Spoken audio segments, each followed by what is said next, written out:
41 lakh নারীকেই family card দেবে সরকার।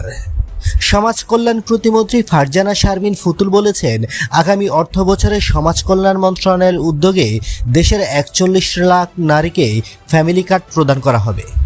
এছাড়া বিভিন্ন সামাজিক ভাতা কর্মসূচির আওতা বৃদ্ধি এবং দুরারোগ্য রোগে আক্রান্ত ব্যক্তিদের চিকিৎসা সহায়তার পরিমাণ 50,000 টাকা থেকে 1 লাখ টাকায় উন্নীত করার উদ্যোগ নেওয়া হয়েছে।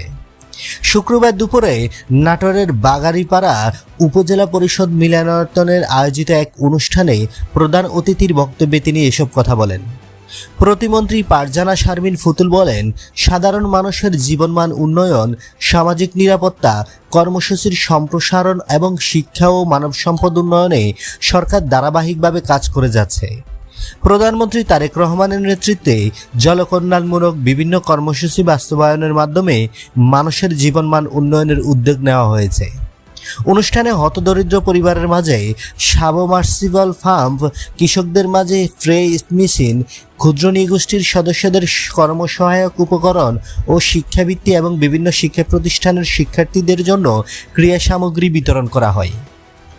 বন্ধুরা, নিত্য নতুন খবরাখবর সবার আগে পেতে আমাদের ইউটিউব চ্যানেলটি সাবস্ক্রাইব করে পাশে থাকা বেল আইকনটি অন করে দেওয়ার অনুরোধ রইল।